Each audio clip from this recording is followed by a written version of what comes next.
So Twitter has upgraded or has sent in the update to where we can no longer see people's likes. A lot of relationships about to fail. A lot of I didn't see stuff about people relationships. Calling out all my nerds, freaks, and geeks. It's mob time. Don't tune in cause it's showtime. Go ahead and call the gang up for the one time. Rap, Phoop, Ryun, got them on the line. And my life's still great, I'm doing just fine. Hands up. What's up, y'all, and welcome to the Blerd Mob, your hub for all things black and nerdy. I'm your host, Phoop, joined by my co-host, Ryun. If you're listening to this on Spotify, Apple Podcasts, or any other streaming service, make sure you hit that follow button so you can get updates from the mob. And if you film lovers are watching us on YouTube, make sure to like the video, subscribe to the channel, turn those bell notifications for future uploads, and share with a friend. All right. We're back with episode 46 of the Blerd Mob podcast. We've been gone for a minute, but we're back with another mega huge update. Mega huge, like stupid dumb bitch update. This time with a lowercase b? No, this is a capital B. Stupid dumb, stupid dumb bitch update. This is what a capital B. We've been letting everything pile up on top of each other. We've gotten hella entertainment announcements, summer game showcases coming left and right, as well as the business tech stuff coming in. So we waited for all of this stuff to pile up to bring you guys another episode. So before we get into the topics, how you doing today, Ryun? Man, I'm doing good. Your boy got approved for his new apartment. Got the paper signed. Just got to move in. I'm going to be an adult this time of year. I'm going to actually hire movers. Don't want to spend money on that, but I'm going to do it. I can't lift this desk by myself, and I can't lift my couch either. So we finna be in there. He said he got the movers. He calling 2 men in the truck. Honestly, I heard they got overpriced. What you think? When I moved out of my apartment into where I'm staying now, I don't even think I looked at them. I got recommended to somebody that was like way cheaper. Like they moved all my stuff for like $150. See, that's what I need. I need something less than $200. Cause all I need is them to move my mattress up them stairs, this desk. I could dang near get these bookshelves by myself, but I'll let them handle that and my couch. Mm-hmm. After that, I can handle clothes, pots and pans, and all that good stuff. Yeah, everything you pack up in the car, But yeah, the desk, and make sure it's I know with the desk with my desk, but I got this big industrial executive ass desk, so I can't move this no more. Next time I move, I gotta get rid of this. But make sure you got you a desk that they ain't got to do too much work with it. That it's not, it's movable and stuff. Yeah, this metal desk, they just gonna have to put some elbow grease behind it because it's like a good 90 pounds. But it's wide, so they're gonna have to. And I'm on the second floor, so they got to pick that motherfucker up. Can they take it apart? I don't want them to. I mean, it might be easier for them to put it in the truck if you take it apart. Do I still got the instruction manual? I could probably take the legs off of it, but it's thin. It's literally like metal slab that's this thick and 4 legs. Oh, you ain't got no L-shaped desk, do it?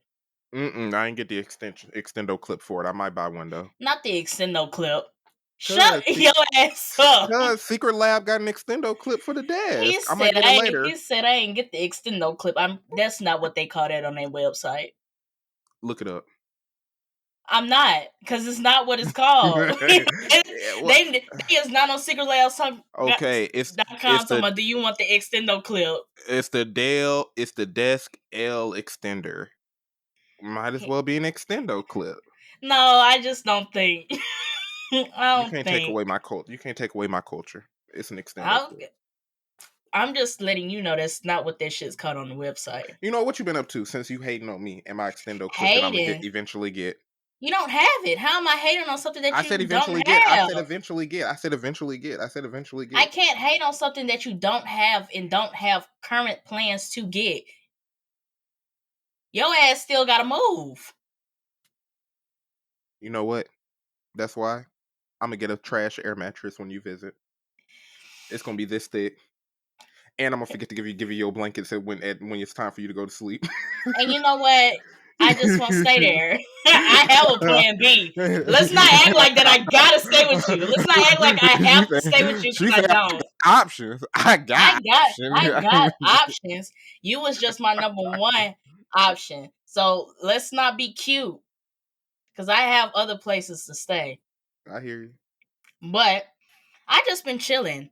I'm going back to Orlando in a couple weeks. Finna get my full Epcot experience. So that's gonna be lit. And nothing, just working, podcasting, and just living, enjoying the summer. It's hot, but I love it. It is hot. I love it. Look. I don't know. It's just something about when I step outside and the heat hits me. It's like I power up. Look, I actually got a question about that. You know, folks, because it's music and everybody be watching the different YouTube channels, they be talking about what's the song of the summer. You feel like that's been picked out already? Or it ain't came yet? I've been enjoying After Hours by Kalani. That could be my summer song. But I don't know. I've been seeing a lot of people have been hopping on the Glorilla train. And I don't know. If it's not, I guess all the songs that's trending on TikTok, you call them summer songs. But I don't know. After Hours by Kalani is my summer song for the moment. See, I don't be out on the streets like that. Like, I don't be clubbing or nothing. But I think it's between that Glorilla song with Meg. What's the one where a nigga ain't got me? It's 45 It's the 7 p.m. Friday. It's 95 degrees. That's the song. That's the song I was talking about. I feel that one. I feel like if we got a top 5, it's between that Sexy Red song. I feel like Not Like Us is definitely a contender. Yeah.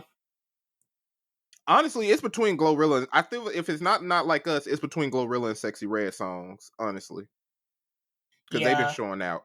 They finna kick Sexy Red down the drain though. What'd she do?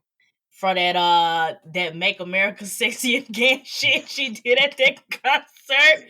But my thing is that everybody should not be surprised. Sexy Red said a long time ago that she fucks with Donald Trump. She said that a very long time ago. So that whole debacle did not surprise me in the slightest. Here's my thing that black folks need to realize. There are a lot of black people who like Trump, and they liked him before he ran for president. It's just when he ran for president, they realized it's like against the culture to act like you like him. It's a lot of people who was messing with Trump before he became president. Her specifically was, her deal is that the stimulus check. And we don't have to go into all of the details of the stimulus check, but I have to let y'all know that man is not responsible for that.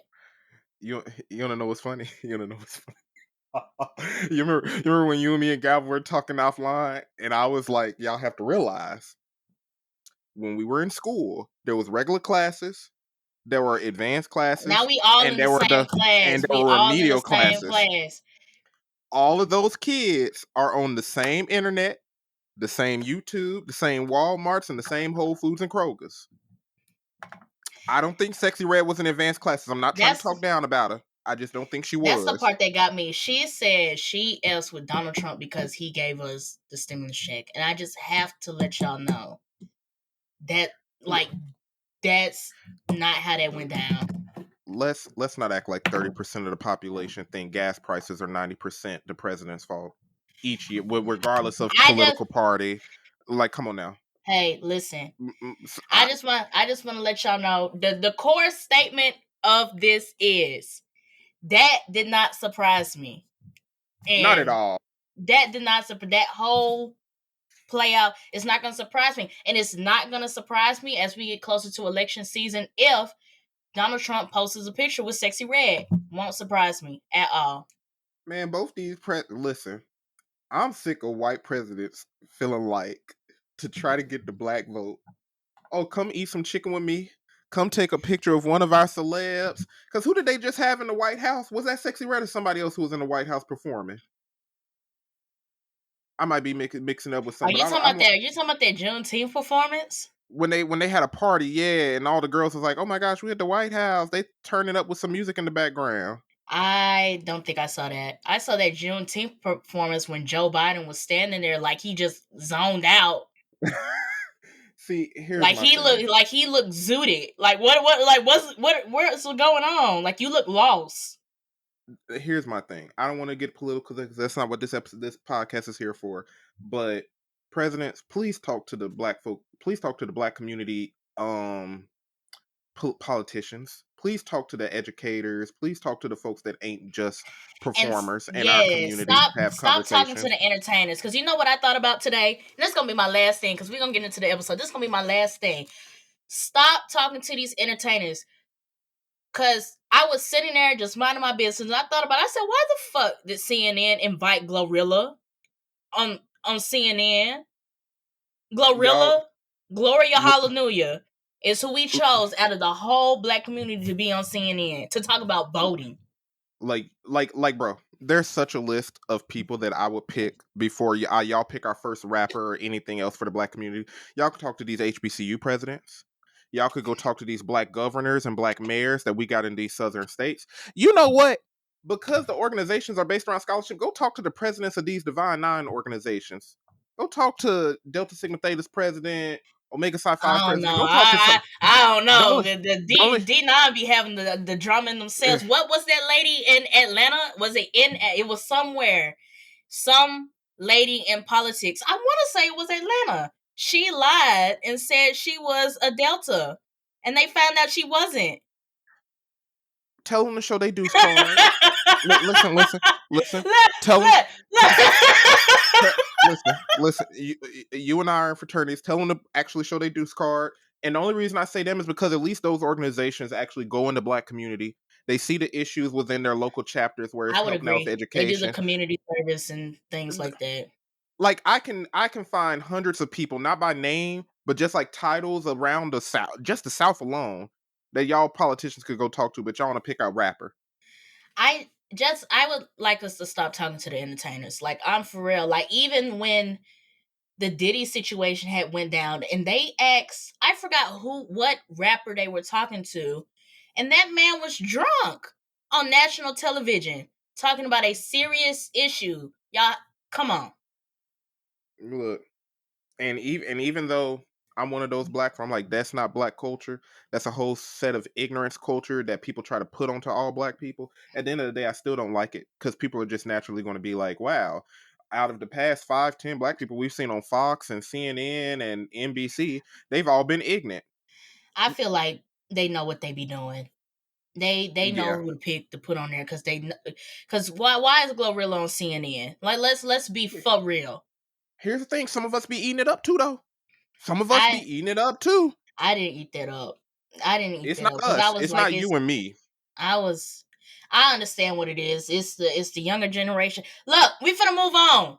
We finna move on. This is not the. I didn't say this was the last thing. We didn't went into. We didn't made 3 more discussion topics. Look, we gotta move on. It's June. Happy Men's Health Month. Happy Pride Month. Let's get to the topics. Juneteenth finna come up by the time y'all get to this episode. Juneteenth and past. Black power, gay power. Come on. Men's health power. Men's health power. I couldn't. Yeah, you got to say that part because I ain't no man. But let's get into these entertainment topics. So, like we said, it's been a bunch of announcements. So, we're going to let you know what's coming down the pipe for the rest of the year and beyond. So, starting at the top, Fairy Tail 100 Years Quest drops July 7th, 2024. The Suicide Squad Isekai drops June 27th, 2024 for those who are subscribed to Max and Hulu. Everybody else, you will get to see the first episode of Suicide Squad Isekai July 4th, 2024. Sailor Moon Cosmos, the final film of the Sailor Moon Crystal series, drops August 22nd, 2024 on Netflix. The Tomb Raider anime drops on Netflix October 10th, 2024. Arcane Season 2 drops on Netflix November 2024. Moving on to Amazon Prime, we got The Legend of Vox Machina Season 3 drops October 3rd, 2024. Lord of the Rings, The War of the Rohim. Ryun. I wish they would have dropped the trailer so I could see how to pronounce this. But You got to put that right. look, I saw something it drops December 13th, 2024, but I saw something that they said they're going to put this in theaters. Because I was trying to look on where they were dropping it, and I saw something about a theatrical release on that. So it's a movie. It's a movie, not a series. When I saw it was a movie. They said it's 2 hours and something. I'll watch it. I'll watch it. I just thought it was a series. I did too. I don't know if it's like an introductory episode to a series or what. That's interesting. Maybe. Guess we'll wait for the trailer to drop on that. But Creature Commandos, which is going to be the first DCU animated series, drops December 2024 on Max. Then we got some Hunger Games announcements. So the Hunger Games Sunrise on the Reaping, which is going to be following Hey Mitch's Games. The book drops March 18th, 2025, and the movie drops November 20th, 2026. So like I said, a lot of announcements coming down. Of course, we'll be doing mob reviews. We'll be discussing more of these series as they release on the podcast. But we just want to let you guys know, the rest of 2024 is stacked. It's going crazy. It's stacked. It's going crazy. When I had to sit down and make a list, like I'm booked and busy for the rest of 2024 because this is insane. Look, bro, I thought this anime season was bad in a good way. Because I've been watching like 8 different series. Mm-hmm. But right after this anime season ends, we got House of the Dragon starts tomorrow. By the time y'all hear this episode, House of the Dragon would have started. We got all these different animated series. All the movies are finally starting to come back with Deadpool, Kraven, and everything else. Like, it's a lot, bro. It is a lot. The second half of 2024 is finna be a monster. We're coming off the strikes and everybody just ripping and running. And 2025 is going to be insane because that's where all the superhero movies got pushed back. Mm-hmm. So we finally gonna get in that DCU and the Marvel bag again. Mm-hmm. So like, I'm ready. I just don't think y'all know how ready I am. What are you the most excited for out of all those announcements, though? You already know. Arcane Season 2. And Arcane Season 2. And Fairy Tail. Fairy Tail first because it comes out next month. And then, I lied. I got 3. First is Fairy Tail. 100 Years Quest. I will not be responsible for the person I become when Fairy Tail comes out. Nah, for real. This has been years in the making. I'm so excited for Fairy Tail to come back because Fairy Tail gets a lot of hate. But the girls that get it, and the girls that don't. And I'm so glad you like Fairy Tail because I have nobody else to talk to about Fairy Tail. I think Ace from Gurren Otaku, did he like Fairy Tail? I think he's like on it. Yeah. Like, I don't have nobody else to just really talk about Fairy Tail with except for you. Nobody else. I'm so excited for Fairy Tail to come back. Like, they added the trailer. The animation looks great. It does. And now I'm trying to talk about the coloring looking a little washed. I'm like, I think that's the area, but the lines and everything are crisp. Well, it does look lighter, but that was kind of, I guess I was expecting it given how they animated the last season of Fairy Tail. Like and a lot of animes are getting to that point too now, where it's like brighter instead of really deep, dark colors. I think it's really going to show when we get into like the power sets, when everybody gets into their magic and stuff like that. I think it's really going to show then. Because right now they go back to the. Oh, keep going. My bad. I said in the trailer, they showed a lot of like character reveals and stuff like that. And they showed a little action, but not too much. Mm-hmm. But what were you about to say? I hope they go back to showing the magic circles more often again, because you remember how later on in the series they kind of slow down, like with fire when he'll use his fire dragon's roar and all that, and the magic circles pop up with each magical ability. They kind of slow down on showing them, kind of like how Naruto slowed down on showing all the hand signs. We'll have to see. Cool. We'll have to see. I did not look into who's animating Fairy Tail 100 Years Quest, so to even have that discussion. Mm-hmm. But we'll see. We'll see. Second Arcane thing look I'm damn excited good. for. No, one more thing. We're gonna get the Arcane. We're gonna get the Arcane. Hold on. Pump your brakes. She said Second I'm gonna thing. get there. We're gonna get there. Pump your brakes. Second thing I'm excited for. Sailor fucking Moon Cosmos. I've been waiting for that movie to drop in the US for 2 years. That junk dropped in Japan in 2022. I've been waiting for that movie to get on Netflix for a very long time because Sailor Moon Cosmos is the updated adaptation of Sailor Moon of Sailor Stars from the OG series, and that's my favorite season of Sailor Moon. Mm-hmm. Do you know if they still got the manga going for Sailor Moon? Like, is there a spinoff manga for it, or it's just fully done and they just giving it the reanimation treatment? I think they done. Okay. I think Okay. Crystal was the reboot, and this is the last. They did 3 seasons of Crystal, and then they did the movie Eternal was season 4, and Right. now Cosmos is season 5. So that's it. So what you like more, the reboot or do you like the original?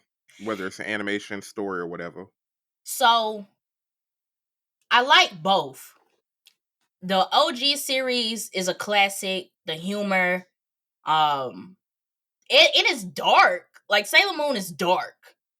Like that. Like the first season, everybody kicked the bucket. Like, and I was like, whoa, I wasn't expecting this from Sailor Moon. But Sailor Moon is dark. They touch on some very like dark things, but they keep the humor and love, friendship, and just it's the girls.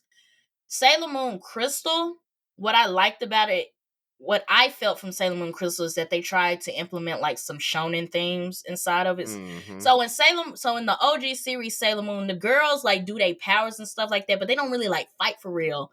And Sailor Moon Crystal, them girls was throwing hands, and I was like, whoa, wait. Not they throwing hands, but they made nose. but one thing I didn't like about it is that the first like 2 seasons Sailor Moon Crystal, they made the girls too serious. Like I said, like I like about the OG series is like we still get down, but we're playful, we're girls, we hang out, we do this. Like they was a little bit too serious in Crystal.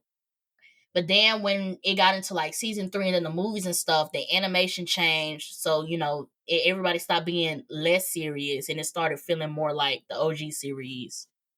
So I'm excited to see what changes, like what small tweaks they've made to Sailor Stars in this movie. Okay. I'll be I'm doing happy my for you. review. I'm I'm excited. happy That for made you. my day. Cause I think I got off work and I looked at my phone. I said Sailor Moon Cosmos. They had dropped the first teaser for Arcane, and I was like, okay, I was expecting this. But then I saw Sailor Moon. I said, Sailor Moon? It's funny how that hits because you got your favorites, but it's like the one favorite that you know is coming back. Oh, yeah, y'all heard this from me. That made my day. That made my day. But let's in 3. Now we here. Unpump the brakes. Arcane season 2. Switch gears. Switch gears. God damn. I think the most shocking thing that I got at this Arcane season 2 trailer is that they said that this is the final season. Because then they follow it up with saying like they're gonna have spinoffs. It's just Violet and their story is over. Their story, Vi and Jinx's story is ending, and they're gonna make more series, which I think is a good move on them because I don't play League of Legends. I don't know too much about it, but I know there's a lot of characters involved in the lore.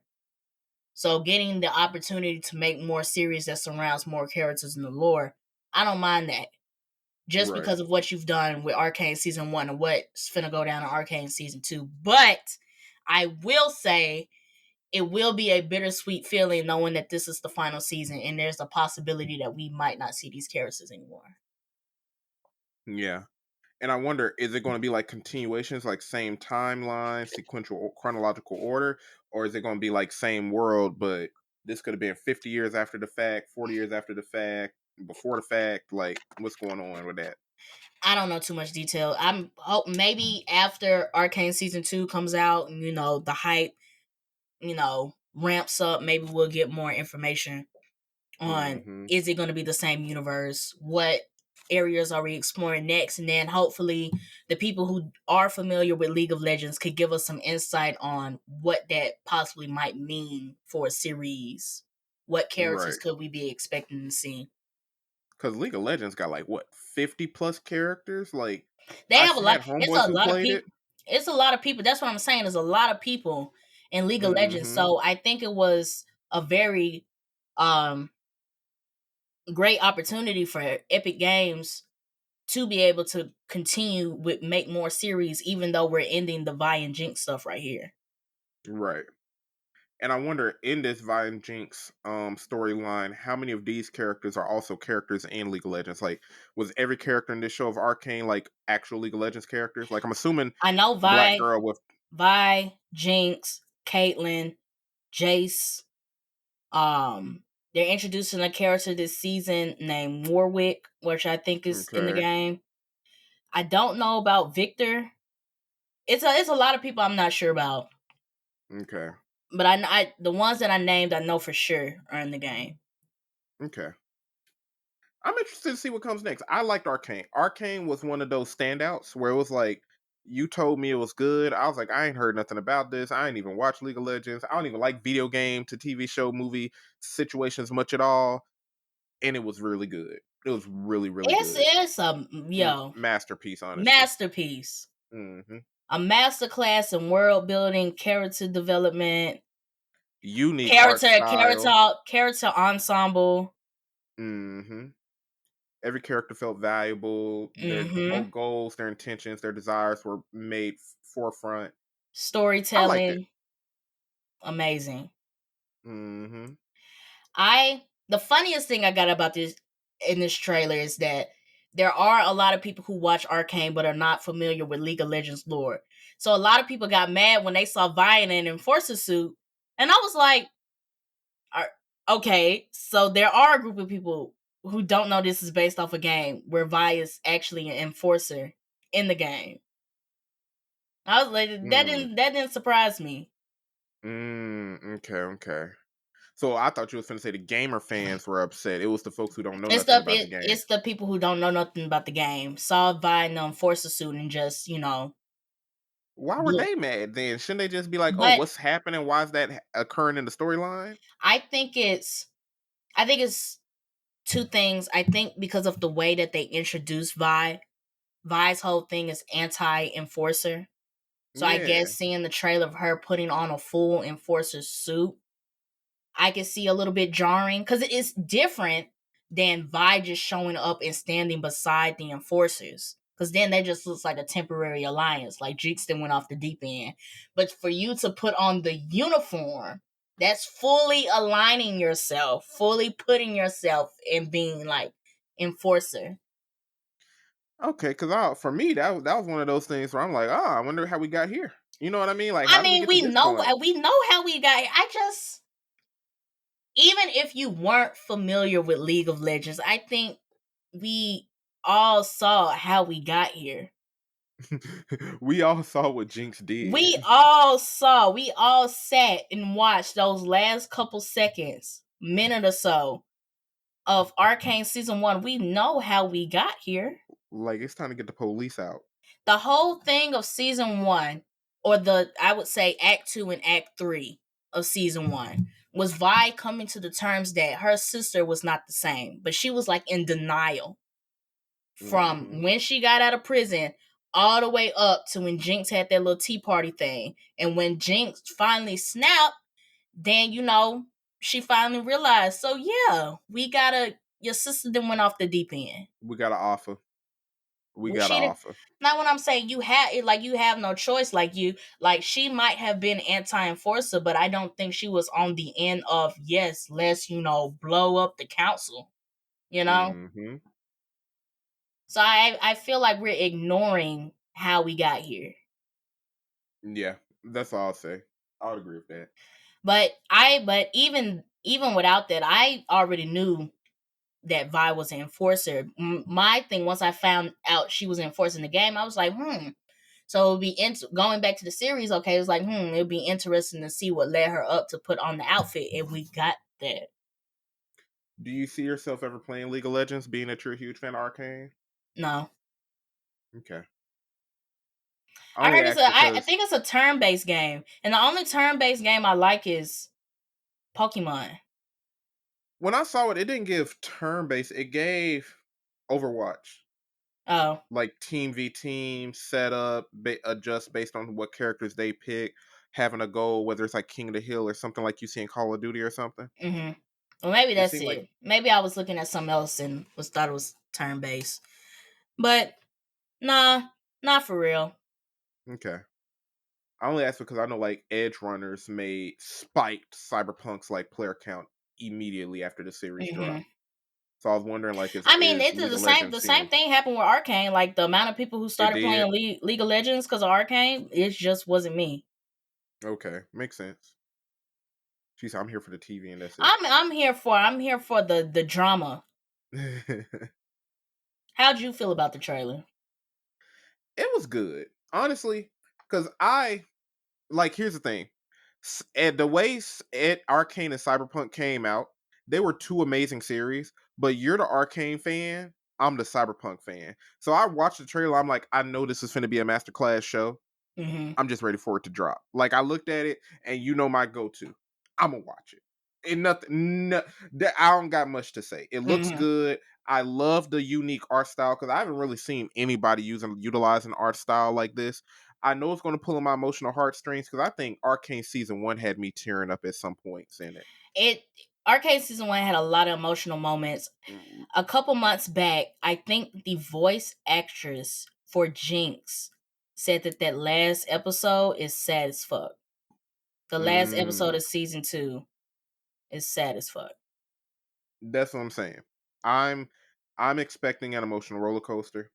I'm expecting for it to be a masterclass experience, and I don't think my expectations are that high. I mean, I don't feel like they're excessively high because season 1 proved that it's possible. You know Mm-hmm. what I mean? Like, I'm looking forward to it. I need to rewatch season 1 and recap because it's been like what 2 years since Arcane season 1 dropped. It's been 3 years. Arcane season 1 came out 3. in 2021. So yeah, right before season 2 drop, I'm gonna give it a rewatch. I'm going through my backlog of shows. I'm gonna start a few others, but I'm excited. I'm excited. Yeah, I've been waiting for Arcane to come back since they said they was working on it. And So they now didn't they already get approved for season 3? I mean, like they're upcoming, like what we was talking about. They're already approved for that stuff, right? I don't know if Or they they were got just saying that approved. that's what they would do if it gets greenlit. I think maybe they got greenlit to make other series, but I don't know what those series are. Okay. So it Okay. might not be like season 3 Arcane. They just might make another show and name it something else. Okay. Now I see what you're saying. Okay. Okay. So like it could like how like Avatar is like it's all in the same universe, but you have Avatar: The Last Airbender and then you have Legend of Korra, but they're two separate Fair series. enough.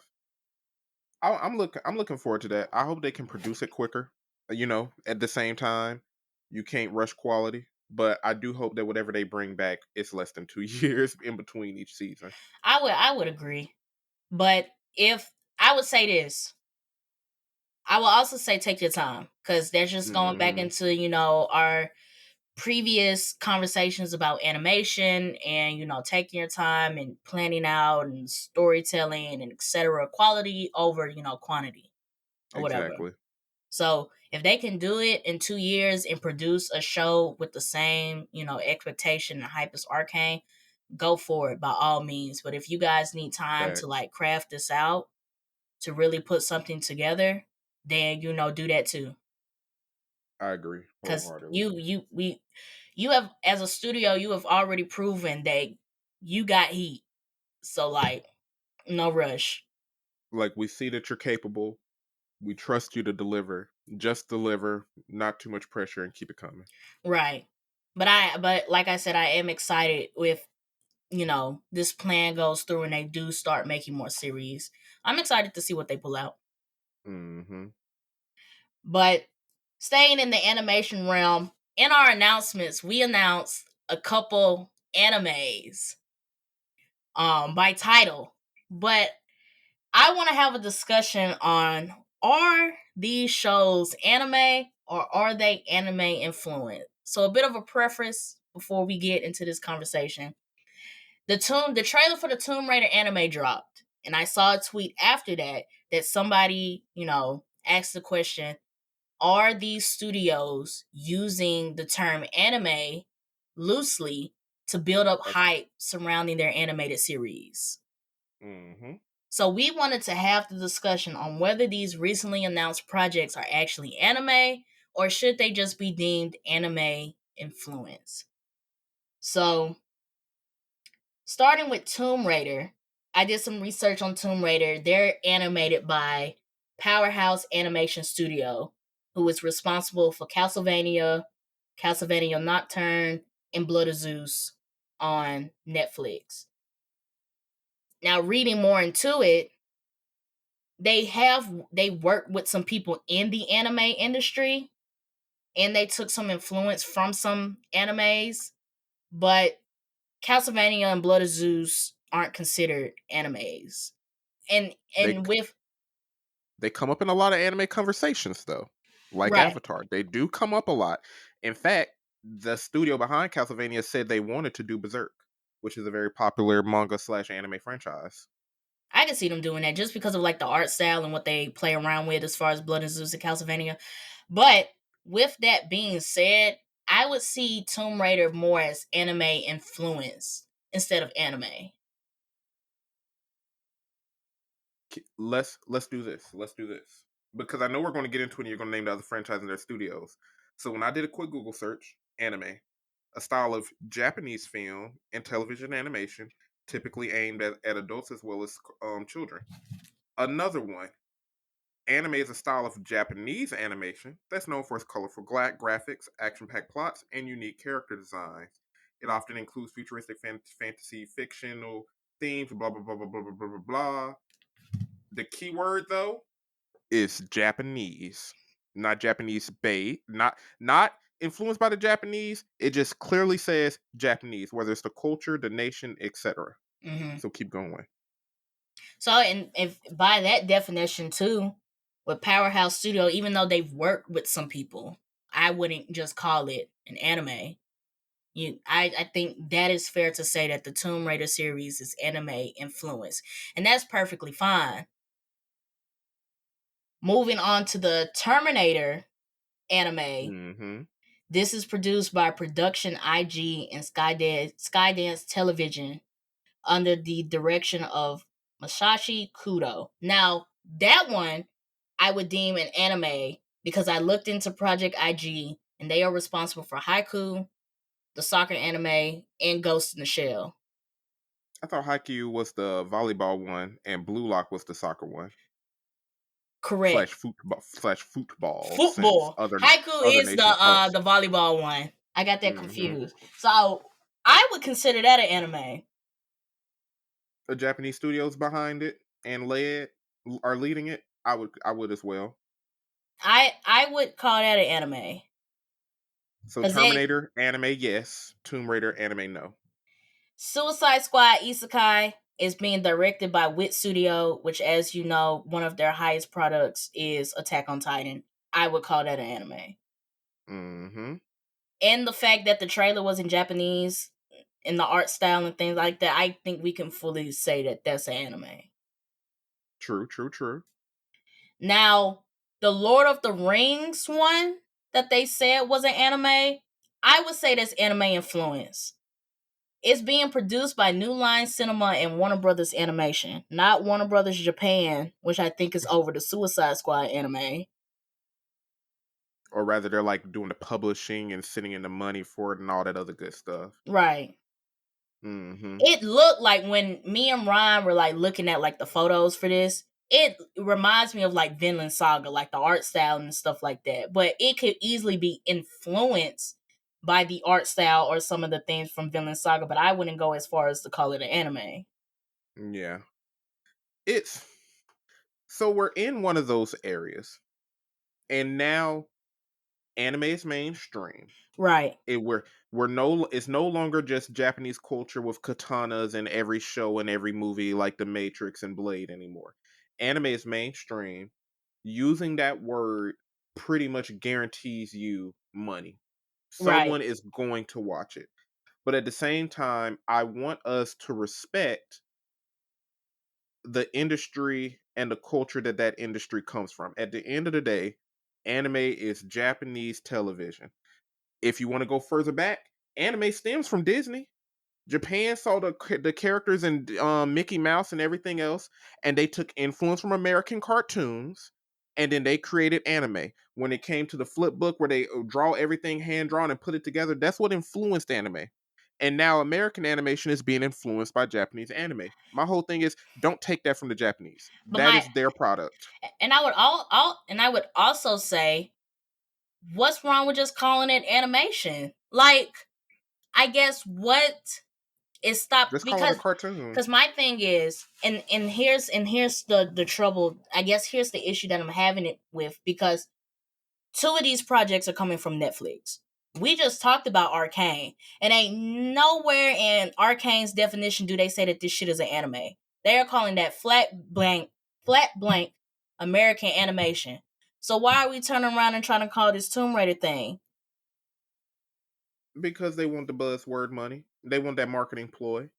Because here's the thing, Netflix already do, I don't want to say shady stuff, but stuff that if you as a consumer don't look into it, you're not going to know it. Like what I told you off camera, they call Seven Deadly Sins and some of their other animes Netflix originals, and you would think, oh my gosh, so Netflix made it. No, a Japanese studio made these products. Netflix just got all of the American publishing rights, so it's an original, as in it's original to their platform in America, but not that Mm-hmm. they created it or funded it or anything of that nature. And it's like, in my opinion, it sends the wrong messaging to consumers, and it's almost disrespectful. You know what I mean? Like, we ain't make I this. I can see that. I can see that part, because if we're calling the Tomb Raider thing an anime, but it's not, it's not made by an anime studio. We get into the series. We've only looked at the trailer, but even from the trailer, I wasn't seeing like the usual like anime themes from it. It looked like a regular Tomb Raider American animated show. So I was, Mm-hmm. the anime piece of it went out the window, because it's like, where's the anime piece of it? Are we calling it anime just because it's animated? And then that would have me confused, because you guys have plenty of animated shows that you're not calling anime. So what's the line? What's the difference between this and what you're already putting out? And here's another thing. Ask them what makes it anime. Is it because of how it's drawn? Is it because the characters' is a little bit more spiky? Because if you watch other anime like Attack on Titan, Mm-hmm. or if you go watch Vinland Saga, like you previously mentioned, they don't look like your typical battle shonen with the spiky hair. Because not all anime looks the same. It's just the animes that people typically watch in America all look the same, because we only watch one freaking three genres and one demographic. Yeah. So Tomb it's Raider, almost like, they haven't put out a trailer for Terminator, but the Tomb Raiders just look like a regular cartoon. I won't say regular, but I not just said there was yeah. nothing about it that screamed anime. Let me put it like Like that. if There you was watch it, nothing. you're not going to sit here and say, "Oh, this is definitely Dragon Ball, Naruto, Bleach anime." Point in case difference. Watch the trailer for Suicide Squad Isekai and watch the trailer for Tomb Raider, and tell me which one feels like an anime and which one just feels like an animated series. Mm-hmm. Exactly. I I agree with you. Like, as you said at the beginning, before we went down and put the proof on the table, laid all the cards out. With anime being so mainstream, it's a buzzword at this point. It's a It is. buzzword. It's an animated series. I putting a little business hat on, being the villain in the story. We don't know if I'm Netflix. I don't know if this Tomb Raider animated series is gonna sell. I call that shit anime, and now I got a whole bunch of people waiting for my show just because I threw the word anime on it. I hear you. Exactly. I feel you, because we've never done a Tomb Raider animated series. The live action movie they put out, I don't think they did good in the box office. The best thing they got for Tomb Raider right now is the games, and it's been a few years before since they put out a Tomb Raider game. So we coming out the gate with a Tomb Raider series. OG Tomb Raider fans gonna come, but how do I get everybody else? Call that shit anime. There you go. What's funny, we're seeing a second trend. Well, we've seen three trends. We've seen that now video game to live action movies can be successful. We got Sonic the Hedgehog. We've Mm-hmm. now seen that video games to anime works with Cyberpunk Edge Runners. Mm-hmm. TV shows and cartoons, somewhat success, somewhat, but I feel like this trend is just going to get a lot bigger. We also seen the animated live action with One Piece. All the others failed, but now Netflix and everybody's like, okay, we see that there can be some success here. We're finna just start seeing everything. We're finna see another Mortal Kombat anime. They announce another Batman anime coming out soon. Did they? I could have sworn I saw something for that, like I know it's Batman an. Ninja 2 or something like that. Oh, I did see that they're making they're continuing Batman Ninja. I do remember seeing that. But that was actually done by a anime studio though. I thought Batman So Ninja was so actually that's on the done. real so that's the real anime side, not I the anime think influence side. I think that was an actual I think Batman Ninja was an actual anime. Okay.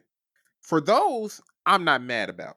I'm just a little, because it's not even that I'm mad. It's just it gives me an ick when y'all are using the term anime as a marketing term, and it's like I can tell that y'all don't really care or pay attention to this industry that folks like us know and love. And that's what I feel like this is. I feel like they're calling it anime to get the buzz. And in the back of y'all heads, y'all know this is not an anime. You know that this is a American animated series, but because y'all need to sell, let's slap anime on it. And I know some of y'all who's not like real deep in your anime bag will be looking like, well, what's the big deal? But you know, when you have like anime heads that's watched anime, has seen like the culture develop, and you start seeing these shows where they're just slapping anime on it, and you just like, okay, this is not what this is. Then it's gonna turn into what make and then it's going back to that conversation that we had about the other anime stuff where it's gonna start losing its uniqueness. The line is going to be blurred between what's anime and what's American animation. it it's like one of those situations where it's a few things that tie to it. It's basically when something becomes so mainstream, you bring in all these new fans who don't understand where it comes from. They don't appreciate how far it's developed. It's like the newer anime fans when they want to argue about what's the big three. Why is Bleach ain't in no big three? That's Hunter and all of that. It's like no, the big three was literally a marketing term induced by the Japanese. They actually called it like the golden three if you do a direct translation because of how much money it made. It was always on Shonen magazine, and they always marketed those three franchises because for an extended period of time they made a lot of money. It's okay for you to say you got your favorite three franchises, Mm-hmm. but why are you trying to change something that is factually and evidently what it is? And those same anime fans will be the anime fans who don't know that Pokemon and Yu-Gi-Oh are anime or Beyblade or Bakugan. They'll be like, that's not anime. That's just a cartoon. No, just because you watch it on 4Kids or WB 4Kids in the morning and PBS Kids with the where when they start to censor some of the stuff like with One Piece, it's still anime. And I'm not mad at y'all for being ignorant. I'm mad at those types of fans for trying to change things that have always existed and have always been factual. You know what I mean? Yeah. And now we're going to get to that point where even the term anime, oh, you can just slap it on because you got some spiky haired characters. They blurring the lines. I just feel like this whole conversation is going to lead into the lines being blurred. Mm-hmm. Somebody's big three is they gonna say Tomb Raider anime. They gonna say Tomb Raider's the big three. What does that even mean? What does that even Oh mean? man, That don't even make sense. It's okay to say you like Tomb Raider. It's okay to say it's one of your favorite animes now or cartoons. I But come on. I don't. I get it from a business standpoint. If I was Mm-hmm. Netflix, I get it. We putting out this new animated. We're making an animated series of franchises that Tomb Raider came out in like the 90s. Exactly. Terminator came out in the 80s. Tomb Raider's old. Not keep saying fucking Tomb Raider. Terminator's old as hell. It is. So, we're bringing these animated series. What's going to grab people's attention? What's the big thing going on in animation? At the top of the list, it is anime. So I get it. But at the same time, it's like we're blurring the lines. It's okay. And It's okay to say it's an animated series. I promise it is. and here's the thing. You can just call it what we always been calling American animation. It's a cartoon. And, And it's okay to say and I think it goes, and I feel like this is, let me ask you this. Do you feel like they're not calling it cartoons because of the stigma, the mindset that cartoons are Yes, for kids, and as for we sure. in anime just sounds more mature. That is, I would bet all of my money, 99.99%, that's the reason. Because when you say cartoon, what cartoon has made it to the theaters and broken the box office? None. But what anime has? Oh, the Demon Slayer movie for and another one that, what was the other anime? My Hero Academia. I think Anime JJK Zero, I think, did some numbers and too. JJK Zero. And the Sword Art Online Record of Scarzo and the other one in the Progressive franchise. All of those animated movies, which are known as anime, are the ones that actually can go to the box office and succeed. So now these businessmen and businesswomen are looking at these franchises like, okay, if we want to make money off of cartoons, we have to call it anime because that's the only way we're going to get people between the age of 21 and 55 to watch it. I feel that's what it is. That's exactly what it I is. also feel like you guys can just say animated series if we want to be sophisticated. Just say animated series. Like, you don't have to call it cartoon. Because Look, we know. you can still call it animated series with it being true to its nature and not blurring the lines of what is anime. Mm-hmm. You know how people get survey groups? I think there's a proper name for it where they sit you in a room, you watch a movie, or you watch the first 20 minutes, and they like, how do y'all feel? Mm-hmm. I feel like they probably I feel like these publishers and these business folks got a group of folks and said, when you hear, are you willing to watch a cartoon in the theaters? And they just do like, yes, They no, said, strongly agree, lightly agree. would you rather watch Tomb Raider cartoon, Tomb Raider anime? Tomb Raider anime sounds cool. I feel, no, for real, I genuinely think that's probably what happened. I I feel like they did their test. They talked to children, they talked to adults, and they realized everybody will watch anime. Only children will watch cartoons, so we're going to call it anime. In this day and age, it's not a bad marketing tool. It's just the ethics. Exactly. It's just the ethics. But like, I don't know. What you said on Twitter, you can't play an ethical game with unethical people. Oh yeah, I did retweet that. Cause yeah, I feel like that's the case. Cause I feel like these folks ain't looking back. Y'all see, Avatar succeeded because it's anime influence. The creators went on board saying years ago, we made Avatar because we grew up watching But my anime, we thing, watched Dragon Ball, and we wanted something to but be influenced by it. you have to remember who, even though they said it was anime influence, you have to remember how Nickelodeon marketed. First of all, I was on Nickelodeon. True. Years ago, back when I was And if we elementary just want to school. go back to book one, the animation differences between book one, book two, and book three. Book one is got that cartoonish feel. And then we get into Mm-hmm. book two and book three, and it's like, oh, this shit's kind of serious. Mm-hmm. Just so I like I said, I get it. I just ethically, y'all need to stop calling It, this shit anime, and it's not. exactly. Like, it's nothing I'll get my blood pressure up. But if we're going to have a discussion about it, I have a strong opinion on how I feel about it. It's one of those things for me. And I would say this: if Tomb Raider succeeds, if and that Lord of the Rings movie succeeds, they're not going to stop using it because it works. I promise you, we're finna see a resurgence. We're going to see. I'm surprised we ain't got no Mortal Kombat anime because they already do the cartoons. I promise you, they're probably going to go back and make them cartoons. Well, We might get a. I don't know what Netflix is trying to pull off with this, but if we just want to look at Amazon Prime, like, they're not calling Legend of Vox Machina anime. That Boys animated series they came out with it, they deemed it an animated series. Even when we Mm-hmm. look at all of Max's stuff, like um My Adventures with Superman looks anime influenced from the way that they do certain sequences, the way that they do certain characters. It looks anime influenced, but they're not calling it an anime. That's an animated series. Well, maybe it's due to the company and how they feel about it. Because also Max and Prime, well, Netflix has anime. I don't know. I almost want to say maybe it's just due to the business people who are behind it and their relationships with the Japanese and how they view it. Because like Amazon has proven that their own regular series can do good without calling them anime.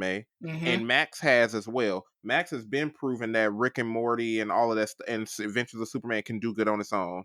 Amazon proved that Vox Machina and all of that can do good on its own. But Netflix, I'm just saying Netflix has as a company, they're struggling though. I almost want to say, animation if I had to make an assumption, animation wise. I'm talking about finance wise, and they're Okay. probably trying to scavenge for ways to be like, how can we guarantee success? Not saying now that alone, I don't know for sure if that's the reasoning behind it, but I almost feel like, hey, we're struggling. Anime's the buzzword. Slap on the word anime on all of this. We've seen that our anime series are hitting top 1. We can't produce You every freaking year and keep that going. Bridgerton, we can't produce that every year and keep it going. So we got to get But to I'm call just saying the these cartoons anime. anime. But I just some of the animated stuff that they put in between. I mean, I guess okay. I will give you this. I will agree. Because if I go into the recesses of my mind, the only animated series that is really giving Netflix the bang for its buck is Arcane. I did enjoy that Witcher animated movie, but I could. It's possible that movie did not give them what they wanted. It might not. We got Sirens of the Deep. It was announced a way back. We ain't heard much since. Maybe they're going to dip more into it, or maybe they might start calling it the Witcher anime. And then we're back to square one. But I want to stop it right here. I want to move on to the video game part of this. Because like I said, along with all of the entertainment announcements, we did get some summer game showcases. So let's spin the block on those. So some video game announcements we got. Following up with the new Dragon Ball game coming out. Dragon Ball Sparking Zero comes out October 11th, 2024.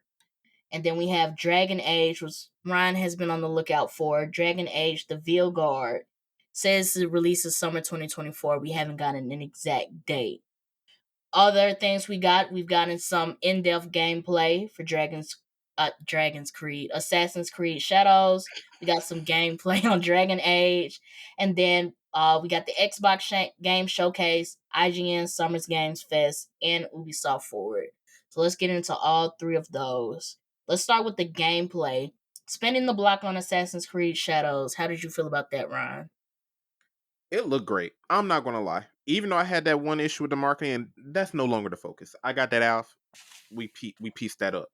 But the gameplay looked good. I like that they really separated Naoe's and Yosuke's strong suits and what I say you and abilities, because Yasuke really gives that I'm on the forefront. It's my job to fight 1v5 people. I'm not on no sneaky stuff. I'm not on no assassination stuff. I'm in head-on one-on-one battles. It showed through his abilities, his armor, his weapons, and etc. It looked good. Naoe is the tried and true assassin. She's the one diving in the ocean, sneaking up on people, stabbing folks through the door, hanging from the ceiling. She did a lot of unique stuff that I ain't seen in other Assassin's Creed games. Mm-hmm. So it feels like they really evolved the combat. I'm also eager to see how the elements play into the game, because they said how like the seasons can like do things where this lake that you could originally swim in, it's frozen. Are you gonna be slipping and sliding? Now that it's cold, it might have been cool to sneak on the walls of this building, but now these ice shards are falling and it's alerting the guards. Versus when it's nighttime, put out this candle and now you can sneak up on somebody more easily.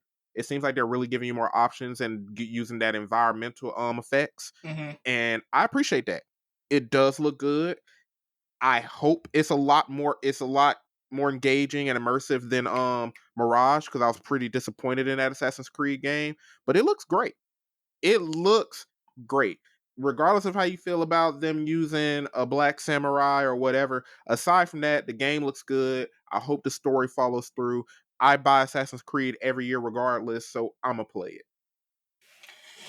I would agree. The gameplay looked good. I remember the first time we talked about Assassin's Creed, one of their selling points for this dual protagonist game was that they were going to have different play styles.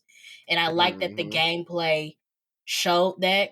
And I like that they showed that it was a significant difference Yes. between the playstyle. It wasn't like this onesie twosie thing that made them separate as characters. Like the whole playstyle, the whole moveset was different. And I like that, and tell me if they did this in the previous dual protagonist Assassin's Creed game, but I do like the fact that when it came to the mission, when they went into the mission where they had to assassinate the guy, you got to choose between the two. Like if you want to do it loud and forceful, you choose Yasuke. You want to sneak around and, delve into the shadows, then you pick Naue. And they picked Naue just to show the difference between the two play styles. But I like that piece of it too. And the last time where they had dual protagonists and it was actually two different separate protagonists, not my character can be a guy or a girl, was with Syndicate, I believe, Evie and Edward Fry. I think you didn't have the ability to switch. And I Okay. think the difference in combat abilities was probably like one or two weapons. Either Edward had a gun and Evie had something else. I can't remember because Syndicate wasn't that good of a game. And that was like years ago. That was years ago. So I don't remember. But I think back then they forced you to switch and it depended on the mission. Kind of like how Spider-Man does it with Peter and Miles. Where it was like, this is a And I was Miles mission, this thinking, is a Peter mission. and I was thinking GTA too. Remember in GTA 5, like certain missions could only be done by certain characters. And it was like the very last mission where they gave you a choice to be somebody else or something like that. And it affected the story. And yeah. Right. I think it's more so going that route where it's like, one, not only can it change the entire gameplay and your entire experience with the mission, but I wonder if it's going to play into any other story elements. Like if you use Noway here, more than likely once you kill the target, now you're going to start a whole like ride or something. Versus if you use Yasuke, it's going to be clean cut and you might unlock an even new side quest. I wonder if they're going to add that into it, or is it just, do you want to sneak or you want to go head first? Which pick your poison. I would be interested to see, because I think that's what I like about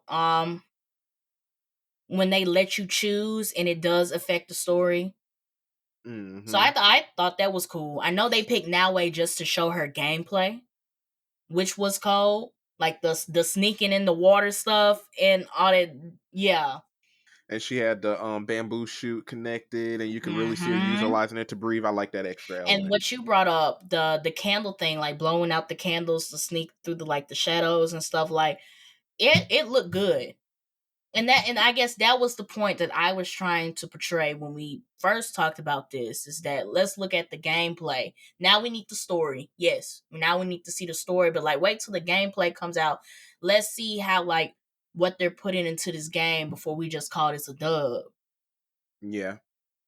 I do feel like some of these companies need to do better with their rollouts though. Because can I move on to Dragon Age right now really quick? Yeah, go ahead.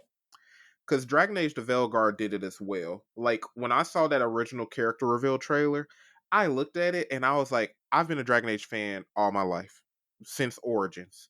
And that's arguably the best one. I did like Inquisition, but Origins is the best one. But I started with 2, funny enough. And I was like, it don't look dark, it don't look gritty, the tone is too bright. They do look like Fortnite characters. I tweeted that before I realized that every other Dragon Age fan was doing the same thing. And then like 3 days later, they come out with the gameplay trailer and it looked good. Like now we saw the darkness, we saw the darker tones of like, hey, we're actually fighting against a great evil that we have to defeat. But I'm like, why didn't y'all depict that in the character reveal trailer? Like, who was that meant to attract? And I'm not mad at them because it was like a quick turnaround, but like it didn't represent the game that well. And I wonder, like, just going back to like our anime thing, and I wonder, is it the audience of like who are they trying to reach? Because like, how old were you when you played the first Dragon Age game? Oh, was that middle school? 360 era? When did the 360 drop? That was like around middle school, somewhere in between that time. But middle school, yeah. But here's my point.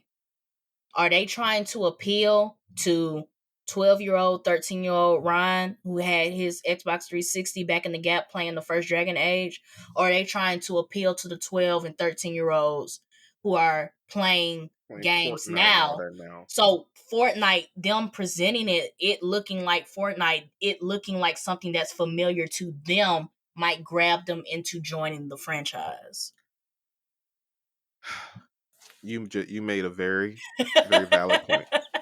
And I'm not mad at you for making that valid point, because it makes me feel bad because now I'm becoming that old guy who's stuck on what This he don't look likes. the same.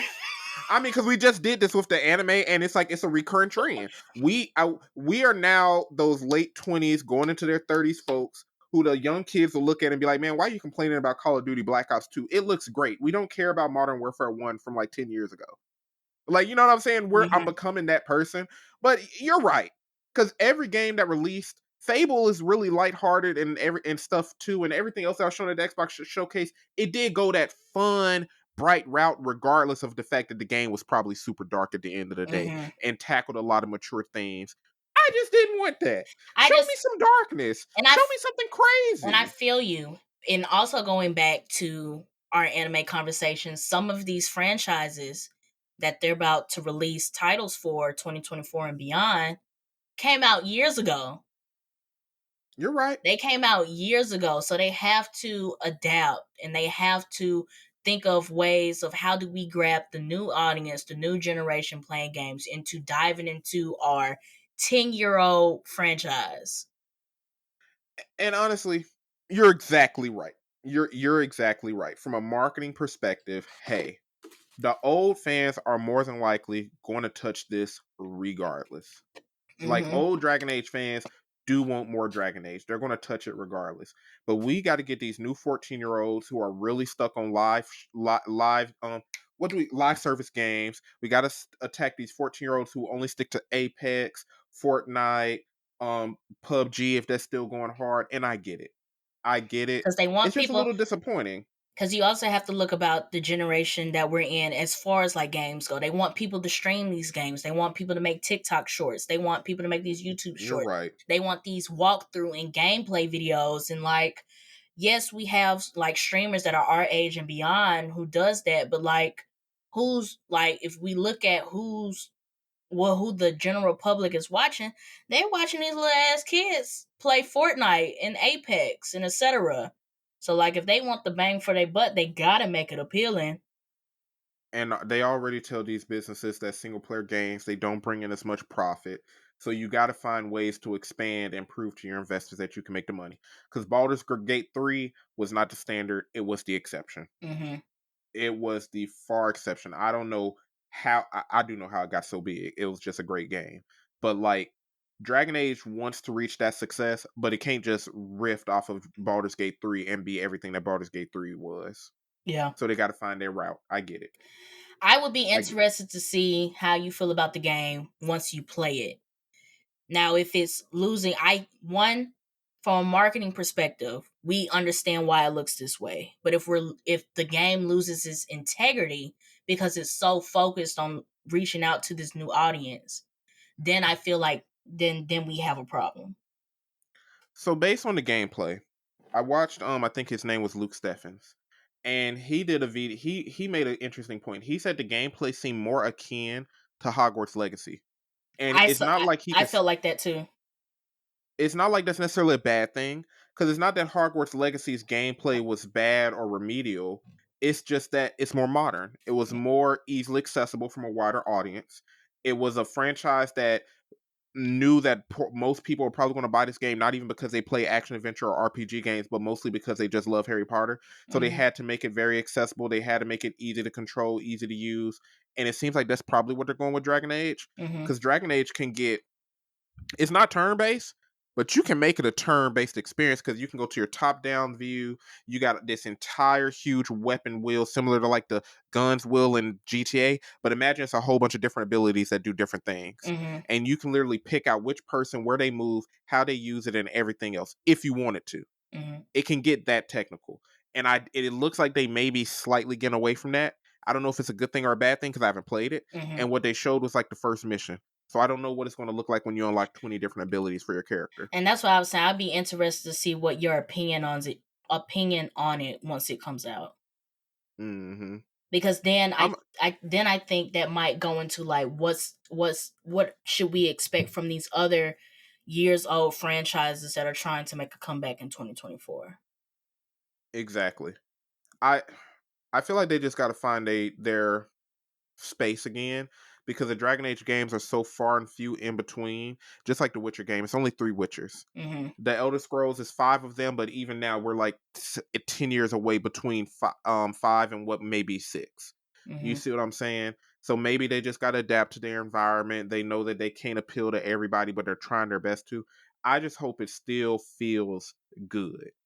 I'm okay with change as long as that change is positive and it's enjoyable. I want to be able to sit down, play a 60-hour RPG, including the side quests, make my decisions, and almost feel the need to go back to see what other decisions can make for me. I want that experience at the end of the day. I feel that. So let's get into these game showcases. So like I said before, we got the Xbox Game Showcase, IGN Summer Games Fest, and Ubisoft Forward. Is there anything out of those 3 showcases that stood out to you? So let me go check. Xbox's showcase, honestly, this year was really, really good. The most disappointing thing from these summer game showcases, we didn't see any more GTA 6. They I said, kind of was expecting that. but they said that before the I saw something a few weeks, maybe it was a month ago, maybe it was a few weeks ago, but I saw something that said that they weren't showing GTA 6 at any of these showcases. I remember them specifically saying Summer Games Fest. I didn't know if they said every showcase. Well, if they're not showing, I guess what would make you think that they would show it at an Xbox specific See, showcase? here's the thing. I If didn't they think they would. if I was they're saying in general, like we didn't see it at any of the showcases. okay. And it's not that I was disappointed because even when we talked about GTA last time, I said they could take it slow. I said wait until the winter. That's when we can see a trailer and probably see another one in next year's fall. I don't expect them to show that much, but we're still hype about it. You Mhm. know what I'm saying? But from the Xbox showcase, Fable looks good. You may not be familiar with Fable. It's an old school Xbox exclusive RPG. Mhm. Really good. I think they had 3 of them so far. So I'm excited to see that franchise revamped. Claire Obscure Expedition 33 looks like a turn-based game, but it looks so action-oriented that I'm like, I'm gonna give it a shot. Like now that Baldur's Gate 3 is gone, and I don't know when they're gonna bring back a good Pokemon game that I like, or when Dragon Quest is gonna come back. I'm like, this looks good. It looks like a nice turn-based game. And Perfect Dark caught my eye because of the colors, and it was a shooting game. And I'm like, okay, I ain't played a good shooting game in forever, so I might try it. I might get Call of Duty just so I can have a reason to talk to Ralph on PlayStation when I see. But no, like I wish Ralph would it's have like been in the episode so we could ask him how he felt about Call of Duty. I haven't seen on my timeline. Maybe it's because it's more anime focused and not as video game focused right now. I haven't seen much input, but I know if the last Call of Duty game, I think I saw a lot of complaints. For this one, I ain't seen much praise or complaints at all. It Honestly, could be people being cautious. could be That wanting to see more. yeah, because I didn't see. I saw the announcement for the new Call of Duty, but I definitely didn't see like a lot of chatter, negative or positive, surrounding it. Mm-hmm. Because Black Ops is usually that. Like when it comes to the brands of Call of Duty, Modern Warfare and Black Ops are the ones I normally hear people talk about the most. Mm-hmm. So I was like, I'm surprised I'm not seeing much on my timeline. Maybe it's just my algorithm, or maybe it's not really being talked about as much compared to the other games. Mm-hmm. So I don't know. Was that just Xbox that stood out to you, or was that everything? Xbox Showcase is the only one that showed me anything. Ubisoft showed me a couple. I'm being real. I'm being real. I'm sorry. I'm not mad. I'm not mad at you because I like when I was watching the trailers and looking down the list, I wasn't impressed. Xbox had a lot of titles. I heard it was really good. I saw a lot of titles that like some of the ones that you named. I was like, I could see Ryan being into this. Like Mm-hmm. Xbox had a lot of titles. Summer Games Fest had a lot of titles too, but the ones that I was like, okay, I'll look into this. Like I looked into the Indiana Jones game just because I thought that it was going to resemble like Tomb Raider or Uncharted Yeah, and just that's what you Indiana expect. Jones. It didn't give me that. What did it? Because I can't remember. I didn't pay much attention to that trailer. What did it give you? Like if It you had was to a compare it to lot of something. it was a lot of theatrical going on, and when they did show some of the gameplay, I think the thing that turned me off was that it was first person, and Tomb Raider and Mm, Uncharted are third person. So Okay, fair that's the enough. first thing that kind of like turned me off because I'm not a big fan of like first person. And Right. especially if I'm expecting, like, with it being Indiana Jones and exploration and puzzles and ancient artifacts and stuff, like, that's Tomb Raider and Uncharted. So I guess I went in with the expectation that, oh, this is just Tomb Raider and Uncharted. We just making it Indiana Jones. And when I saw the first person thing, I was like, okay, I don't think. And then the story, and then with them doing the theatrical thing, because that trailer was long, and I was like, the story doesn't even seem interesting to me, to be honest. I'll give you that because first person. Here's the thing about first person gameplay. It's one of those things where if it's not a shooter game, it takes a lot of it takes a lot for some people to kind of switch their brains over and be like, Mm-hmm. I can play this type of game in first person. I'm a Skyrim fan and a Cyberpunk fan, so I like first person. Like the Avowed, they showed more of Avowed, but it wasn't like a new trailer in my opinion. Mm-hmm. I'm gonna play it regardless. It's gonna feel that Skyrim kick, but I can see why you are like, yeah. I want to see my character. I want to see them swing around. I Yeah. want to see the action. I want to see. I want to see what they're doing. Not. Because when I was watching, I was like, "Is this VR?" And I feel you. and then it said it wasn't VR, and I was like, "Okay, so we just have a first person action adventure game for what?" I can see why that was jarring for you. I'm not mad at that. And I'm not a big Indiana Jones anyway, but like I said, where we ain't got no announcement for no new Tomb Raider game, Uncharted is done. Like, they're not making any more Uncharted games, so I was like, if you could give me that feel again, I don't give a damn if it's Indiana Jones, but I just it didn't You vibe want to with feel me. that space in your heart, and it didn't look like it could do it. Yeah. Summer Games Fest was the stuff that stood out to me, and then I looked more into it. I was like, eh. That Quidditch Champions game was eh. I'm not picking that up. I'm not I picking didn't that even. up. I didn't want to check it out in the first place. I was like, I don't expect that to. It just didn't. Okay, whatever. Yeah. Star Wars Outlaws, I get the concept. I watched the I, gameplay. I I thought you guess would have liked it. I really thought you might have would have liked it. I will buy it on sale. I'll give you this. I'm not buying it full price. I like a niche of Star Wars games. I like to have the lightsaber. I'm just being real. Jedi Fallen, that the first one that came out. I haven't played Survivor yet, but The Force Unleashed? I feel you. Yeah. Because you weren't a Battlefront fan. I was one of those I people who kind of like Battlefront, but you weren't a Battlefront fan, were you? I played Battle. I played some of the story for Battlefront 2, but like even then, it's like it was action. Like this is like It was. sneaking around, being on the spaceship, looking for folks, and it just didn't grab my attention. Cause I guess in going back to how I started this whole thing, I think I like a specific niche of Star Wars games, and I guess that's just not it just didn't fit my niche. Not saying that it's gonna be an ass game, because when I was watching it, I was like, okay, this looks dope. The way that they do the space travel, like the loading between the space travel into loading into the planet, that was cold. Like that seamless transition, that was cold. Like I was giving it its props, but then I got to the end We of wanted it. that in Starfield. Keep going. But like the work that they like, everything that's being set up into it feels very Star Wars. Like I will give Star Wars Outlaws a lot of props, but it just didn't feel like something that I would play. I'll buy it on sale though. I'll give you that. Because your genre of video games, like your genre is really fighting games. Like you will play an action adventure game if it strongly appeals to you, but your genre is really fighting games. And I'm not mad at that. I like to put my hands on people. Yeah. I'm not mad at it. I'm not mad at it. It's just I thought because it was like because they had the action adventure elements, they really seemed like they was going to do some lore stuff. It was the girl. Would you agree with me on this? The girl looked like the type of characters you like as well. Like when I you watch just anime and movies, I was like, she would like her.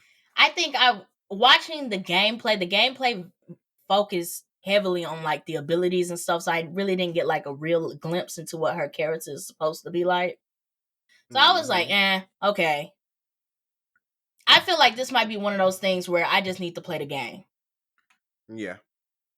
to really like get the gist, because the gameplay was like the abilities, the different things that you can do, how you travel to different planets, the things that you can do like in the meantime between time when you flying. Like they had the whole side mission, she headed to the planet, but hey, let me help these people right here and build my reputation a little bit like that. Well, you Like got a contract, you got to pick sides and factions. the Honestly, I elements might play it. the, I might play it. the elements, I would say the elements in Star Wars Outlaws is decent. Like I don't even have a complaint other than the fact that it just didn't feel like something that I would play. But everything else was like it feels true to Star Wars, and it feels true to like the action adventure type thing that they're going with. Like pick your own destiny type thing, and your relationships or whatever is what affects you as you like progress through this game. Like I got it. And that's what interested me. I like the RPG elements. It's just I'm not a Star Wars fan. Like I play Battlefront because it gave Battlefield I just vibes, feel but it like always disappointed me. Star Wars Outlaws is not. I mean, there are going to be like some Easter eggs to, what's going on in the Star Wars franchise, but I feel this gave very like Rogue One vibes. Have you ever seen Rogue One? I remember it, but I didn't play it. That's not the one where it had the orange haired dude who was in Shameless as the main character, right? And he was a No, Jedi. that's the game. Rogue One is the movie. Oh, I don't watch much Star Wars. Okay, so Star Wars Outlaws gave me Rogue One, to where it's like the main protagonist is not a Jedi. She's just, but some of the stuff that she's doing might play into some major elements that happen in the major Star Wars timeline. So I Right. feel like you don't actually have to know, anything about what's happening in this main timeline to play this game. Like I said, there might be Easter eggs, like they mentioned Tatooine, which is a heavy Easter egg for Anakin and like the prequel series and like Right. the whole thing. They mentioned the Hutts, so like Jabba the Hutt or whatever. So it's like you'll get Easter eggs there, but it didn't feel like that They showed this that slimy creature with the big eyes who was a perv or whatever. slimy And creature with the big. out Oh, the one that's a slug. That's Jabba the Hutt. Oh, that's the Hutts. Okay. But it just didn't feel like whatever story they're setting up to this is going to play into any of the major events. It just feels like that the major events will be happening around this story. Okay. So I don't feel like it, to me, it didn't give me the vibes that you had to know anything about Star Wars to play this game. Cool. Honestly, I probably wanted you to look into it because I wanted to look into it more. Mm-hmm. I'm gonna keep it on my radar because it drops this year. Yeah, if you play it, I'll play it. We can compare notes. I might even play it on PlayStation. I'm getting Dragon Ball Sparkling Zero. Oh, Dragon Ball Sparkling Zero looks good. I like the It feels Tenkaichi very series. nostalgic. Like when I watched it, it felt very nostalgic. Like I was immediately transported to where I used to go over at some of my friends' house, and they would play Budokai Tenkaichi, and I was like, this feels very nostalgic. And they said they're gonna have the traditional sit on your couch, offline, multiple controllers gameplay. And I'm like, that's what I wanted. There have not been enough games that let you do that outside of Mortal Kombat. Mm-hmm. There's not enough games that let you do that. That's gonna And be I lit. miss that. It's gonna be so lovely, bro. That's So gonna be. I'm looking forward to that. What pissed me off about the Summers Games Fest? That Batman Arkham Shadow. How dare you make a new installment into the Batman Arkham series, and it's a VR? They gotta invest in VR. It has to grow. I VR is the understand. future. I understand. And I'm whispering because I don't want to yell, but I understand. VR is the future. But you want to know the last time we got an Arkham game? That was 2015. That was when I had enough of my It's been own. since 2015? No, I remember it. I spent my graduation money at the Best Buy down the street from my house to buy the PS4 bundle pack that came with Arkham Knight. That was 2015. Y'all hitting y'all 10-year anniversary. VR? I Y'all hitting get y'all it. 10-year anniversary. I get it. But VR, we couldn't do Batman Arkham Shadow, just regular degular ass game, and then came out with something for VR. We're bringing back the Arkham series. It is strictly VR. I'm sorry. Oh, If it makes that hurt my I soul. When I say that hurt my soul, it's been like 14 years since the Elder Scrolls, so I feel your pain. I'm for on yours. Really, Bat like 15. I'm on the your side. Batman Arkham series is my favorite game franchise. Back in the gap when I was really playing games, that was my bread and butter. A new Batman game's coming out. Yeah. Arkham series coming back in its VR. I'm sorry, bud. That made me upset. But like, hey, what can you do? I'm sorry, bud. And the last thing I want to talk about, I'm interested to see what they do with this Among Us series. It gotta be funny. It has to be funny. It has to be the stupidest thing I've ever seen because, like, what's the premise of making an It's animated Among Us series? it's one of those things where if y'all say it's good, I'll check it out, but it's nothing I'm keeping my eyes out for. You know what I This mean? gotta be like a Aqua Team Hunger Force type situation. Because what was Aqua I Team feel Hunger that. Force? What was Aqua Team Hunger Force about? But I watched it and I fucked with Aqua Team Hunger Force. I feel that. I feel that. And it has to be stupid. Like this has to be hilariously stupid. Yeah. Cause it's like otherwise, why are y'all doing it? Because like Among Us had its phase, and I see why they think it's a franchise to invest in. But that phase lasted for like what 3 months, really, and now it probably just has a cult following. Mm-hmm. So I see why they're trying to see if they can get something from it. But I'm not. I wasn't expecting that. I didn't think to myself, I want more Among Us. You know what I mean? Yeah. Cause I know the computer wise it was great and like everybody was making videos, everybody was playing with their friends. Like I've been invited to like a couple streams to play Among Us. I couldn't make it, but you know, there's still people who play it.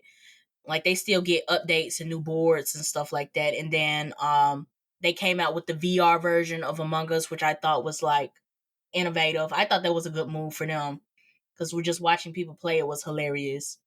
Um and then it's people just like they still buy like the plushies or whatever, and people are still wearing the costumes when it comes around for Halloween and things like that. So I feel like in certain instances the hype for Among Us is still there, which the animated series didn't surprise me. I am just very interested to see what it's going to be about.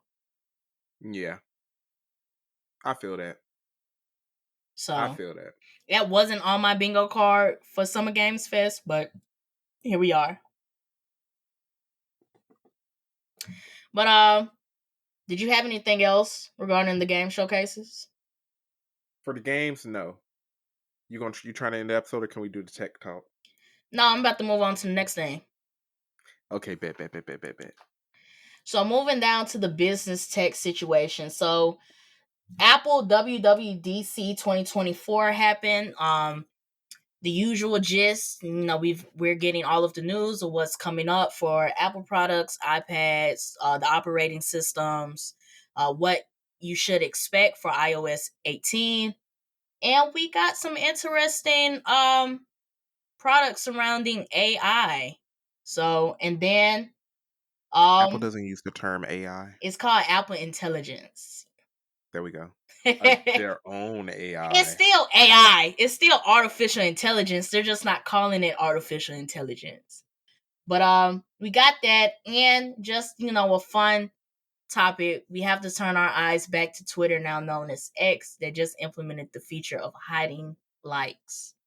So I do want to start with Apple WWDC first, and to get into this Apple Intelligence, because I feel like that's the most interesting thing that came out of the showcase. Last year, their big thing was the Apple Vision Pro. This year is Apple Intelligence, and they are also implementing Chat GPT in Siri. So when you update your phone to iOS 18, you will get Chat GPT for free. I'm interested with ChatGPT because it is now the fad. AI is a marketing tool. It's the fad. It's been going on for what 3 years now. Yeah, it's been Because it getting. really wasn't. It's getting Yeah. pretty big. In the recent years, it is getting pretty big. Yeah. It's the new term. It's almost as if it's taking over from VR and it's now the new tech thing. All the startups are following it. And I'm like, okay, so Siri got an upgrade. Are we finna start using Siri to write our papers and stuff of that So nature let me like get we've in. already been using it? Did you watch the video? Did you watch the 5-minute video on what Apple Intelligence is supposed to entail? Or at least what they're showing us what it's Give supposed me to the run entail. through. Because I watched the video. The writing thing was the first thing that they showed. So they are implementing the way they showed it, you type the email. They have 3 different options on how they can reword this email. You want to make it friendlier, you want to make it more precise. Oh, you type this whole thing, but I really just want to send the bullet points. It does all of that for you. Rewording, word choice, finding, oh, these are the top 4 most important things to pull out of this email. This is what you should send instead. So they touched on Hmm. that first.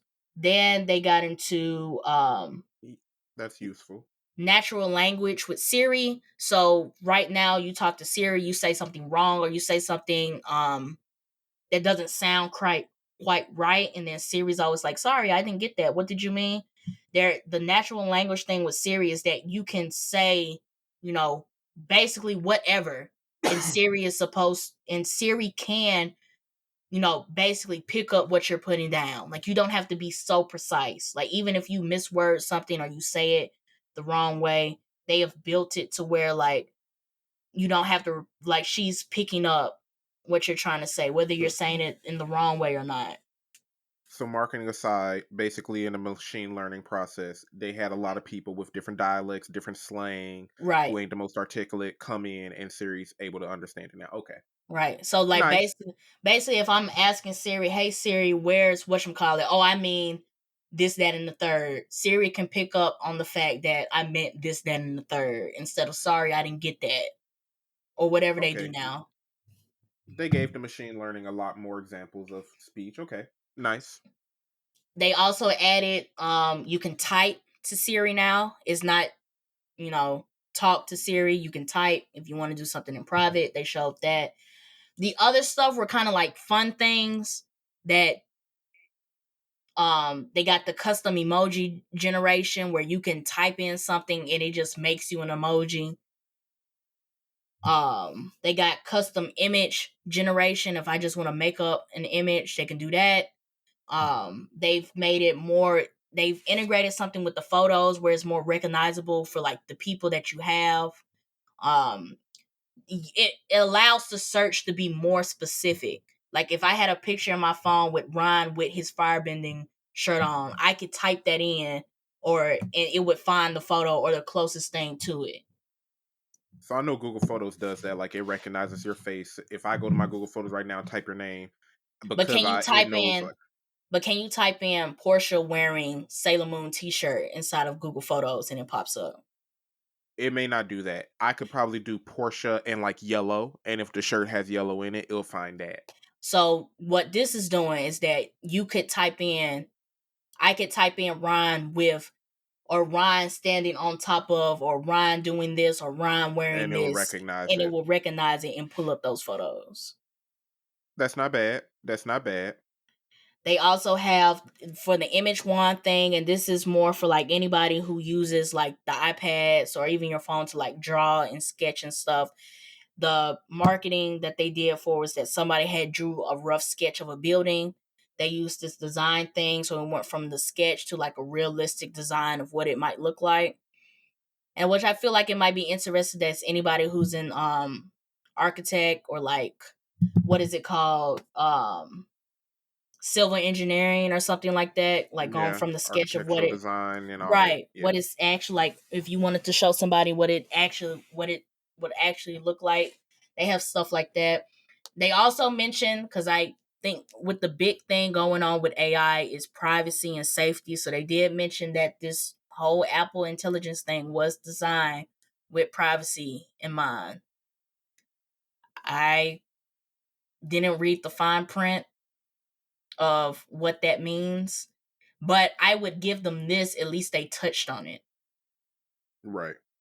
because we've been seeing a lot of issues with like AI, deep fakes, the recent debacle with Megan Thee Stallion and that deep fake video. Like, it's like it's like AI, like you showed all this fun emoji stuff, but like are y'all paying attention to like the security stuff surrounding AI? So at least they said something. The Taylor Swift stuff is what really set it off. That's when it started making national news. But they had been doing it, and my whole thing, I hate that it took something happening to Taylor Swift for y'all to take this seriously, because people were getting deep fake before that.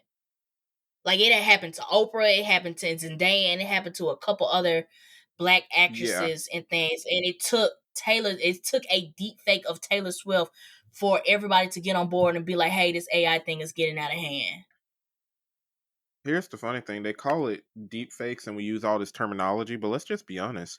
15 years ago when I was in middle school, and sorry mom, but back when pornography was big, you could easily find a picture where they attached some random celebrity to some porn star's face and edited the coloring. It's just back then it was so, I guess you could say, inaccurate, fake looking, that you didn't call it anything. But this is stuff that's been existing. It's just now the technology is so good that it's hard to separate the real from the fake. It's easily accessible too, because I remember those days, but that was like when everybody was playing with like Photoshop and stuff like that, and like Pixar and everything else. Like some of those tools to do something of that nature wasn't easy to do. This wasn't just somebody could wake up in the morning and be like, oh, let me go learn Photoshop in 3 hours. Like this AI stuff is so easily accessible, and then like and with that, with like the growings of social media and how people are using that for their news and like for their updates and things like that, that is getting harder to separate what's fake on the internet and what's real. And that's the thing. Like, I know even with like Google/Samsung, they've been marketing into Google Photos, and it's been around for like 6 months now.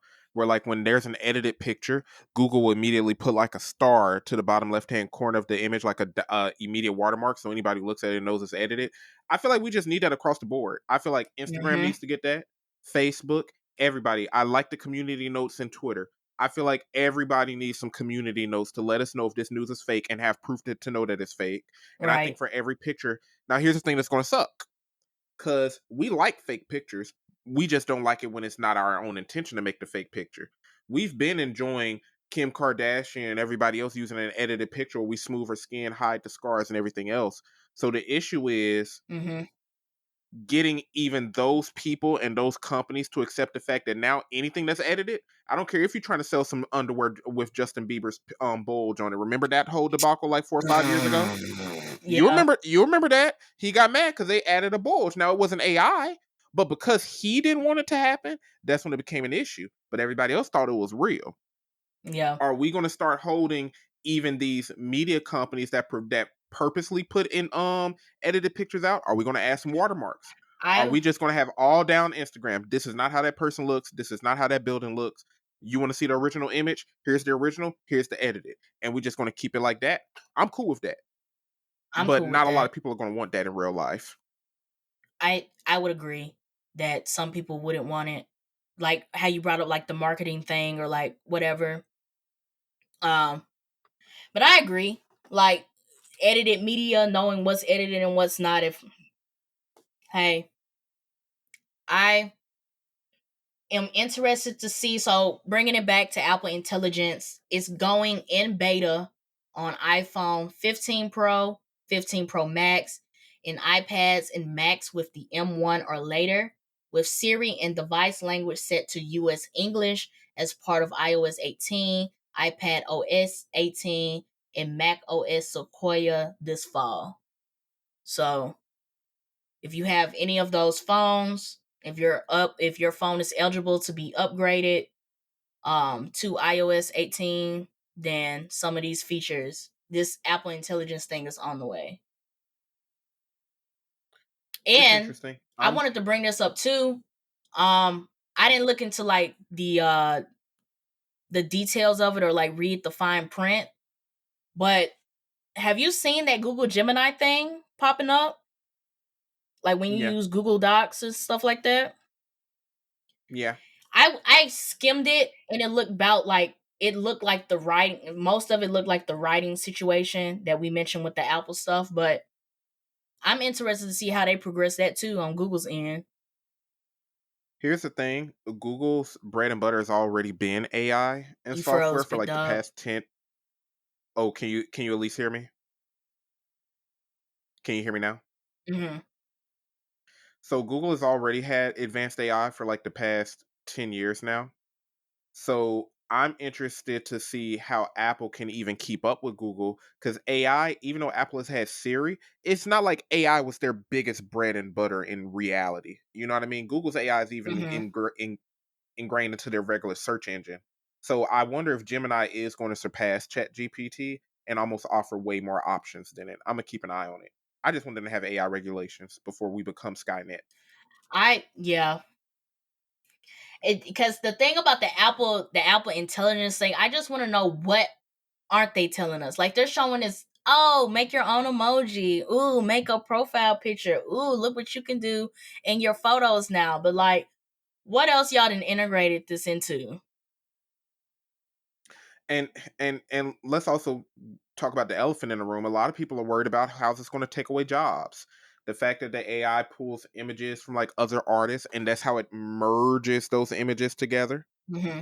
What restrictions are we going to set to make this to prevent from creating a failing economy? You know what I'm saying?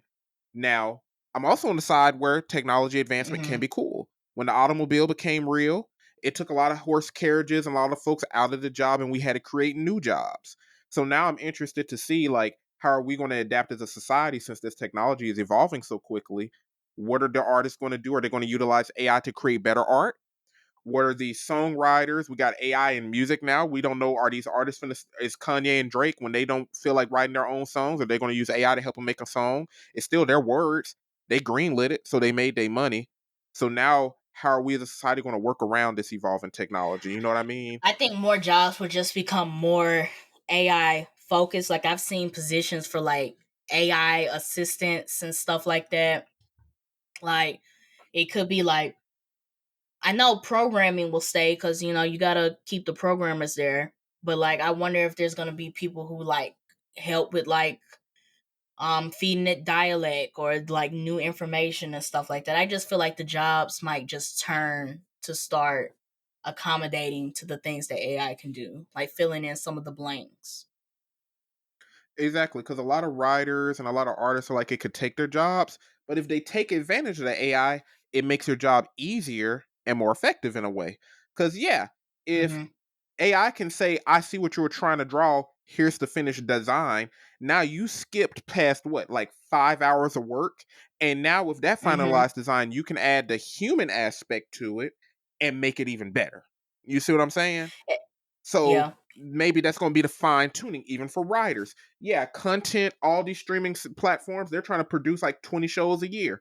Well, now the writer can be like, AI, I want a story that does this, this, this, and this. Put it together. Now let me fine tune it. Let me get rid of this plot hole right here. Let me make this character more interesting. Let's make this a little bit more I diverse. would And we got to utilize it.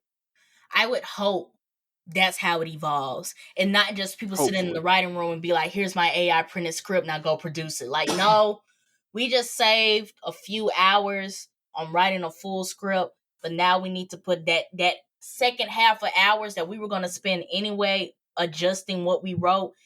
Here's that 5 hours. So instead of 10 hours Exactly. trying to write a full script, we're just spending this 5 hours adjusting and fine tuning it and making it more whatever was missed, because at the end of the day it's a machine. Whatever it was missing out of it, we're laying inside of it. So I would hope that that's what comes out of this, and not just people being like, "Oh, here's my AI printed script, now go produce it," or "Here's my AI printed thing, go produce it." Exactly. Cuz it's like technology is going to evolve, but now I'm one of those people, take it to the chin, take that punch, it sucked, get up, let's figure out how we can take advantage of this. Like using Hmm. the car analogy. Yeah, people who drove horses and carriages and who cleaned horses, who would fix their hooves, who would tell stories while on the carriage, after the automobile became popular, they lost their jobs. But then we created mechanics. Then we created taxi drivers. Then we created the folks who got the car washing machines and everything else. Mm-hmm. So we as people, we need to evolve now. How can we, instead of losing our jobs, create new jobs with this AI, take better advantage of it, and still get to that money? I hope that we can adapt accordingly. Because it's getting into every arena. It's in entertainment. Mm-hmm. It's already in food. It's been in tech when it came to search engines and stuff. For all we know, at some point, AI is going to create the next chicken sandwich that got like Please. amazing flavor. You never know. Here's our You new never AI. know. Here's our new AI chicken sandwich. It looked at ingredients and the trends and people's favorite taste buds and created the perfect They recipe ain't for a gonna better call chicken it. They ain't gonna sandwich. call it Chick-fil-A no more. It's gonna be Chick-fil-A AI. Chick-fil-A. Chick-fil-A. Exactly. Chick-fil-A. Like, That don't even sound right. we just gotta adapt though. You know what I'm saying? I see the doom and gloom behind it, but I want people to realize, like, if we move accordingly, we can win. I feel like, because we talked about this before with Apple, and Apple being like a luxury brand and it being more like people service, like not really looking at Apple as a tech company, even though it is, but more in tune with, like, not more in tune, but more seeing it more as like a service to the people. It might take something like this to have people start getting used to AI. Like Apple, like the way that Apple is promoting it, like, look at all these fun things that you can do with AI. So now we're slowly luring people into AI and the different things that you can do with it.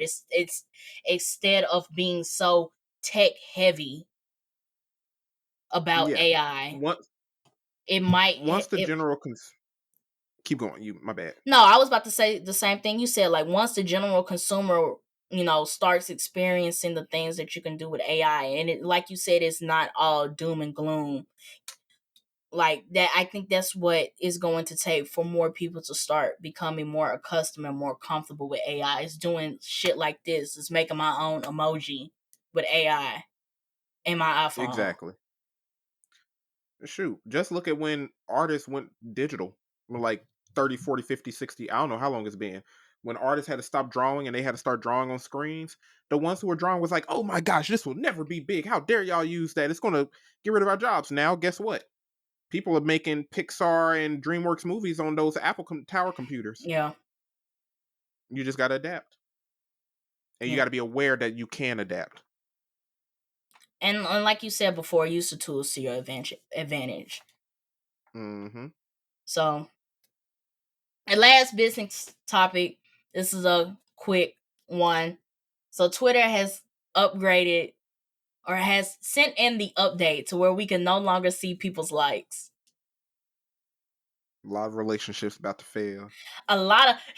I didn't see stuff about people relationships. I didn't see people saying, how am I supposed to know? How am I supposed to, what is it called? Vet people. I can't see their likes.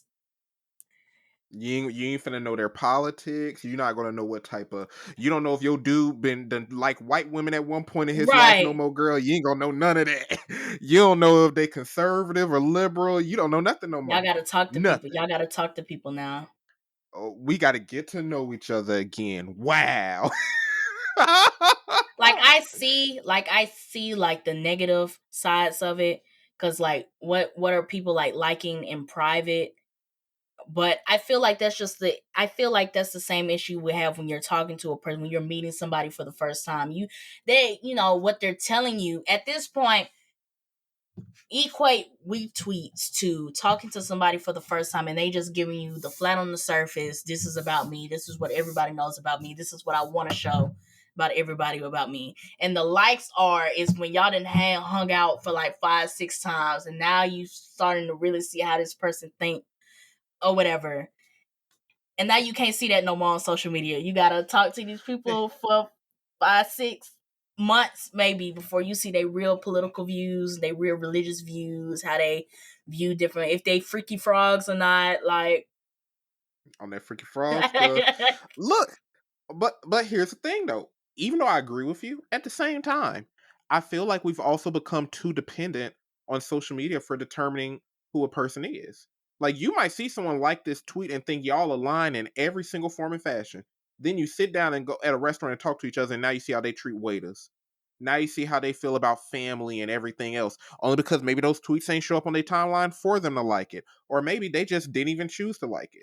I feel And I like feel like now we can get to know people for who it encourages us to talk in real life.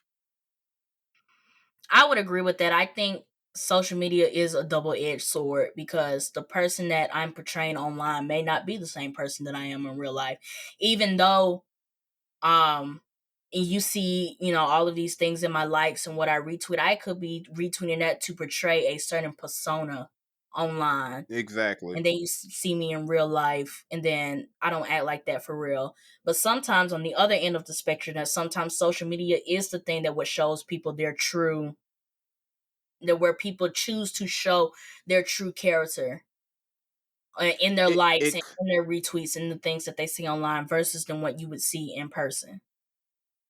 and here's the funny thing. I feel like that was probably more true 7 years ago. The only reason I say that is because now we're incentivized to talk about things that make us money. These folks paying for these blue checks on Twitter, these folks trying to get big on YouTube and Instagram, everybody is able to see what the algorithm likes. They're able to see, do I want to be the contrarian and get that audience? Or do I want to be the publicly correct person and get that audience to try to get my income, to try to get my engagement? And it's like social media hasn't been true on average, in my opinion, for most people, an accurate representation of who people truly are, for, in my opinion, for the past like 5+ years. Especially now that you're incentivized to be what your audience wants you to be. Look, now we got this Apple AI, Chat GPT. Most of the tweets people probably make ain't even their own tweets anyway. They probably Yeah. got on Chat GPT, gender wars argument, go. And copy and paste whatever popped up. Siri, here are some gender war arguments that I've seen from Twitter. Look, the red pill incels, women suck, whatever. Chat GPT, go. The women fem cells, men suck, go. And they probably got 2 accounts. It's probably the same person. They just using Chat GPT to get engagement. I feel you. I Like, and feel and like high note. I feel like it's a double-edged sword. I'm not really. I see reasons to be upset about it, and I see reasons to not be upset about it. It's just, I don't know. I guess the on the lighthearted end of this conversation where people were talking about relationships and stuff like that, like I Girl, saw the humor. I saw the humor in it. girl, your man liking them BBL pics. It's okay. It's okay, girl. And then you'll never know, and you'll never know. You'll never know.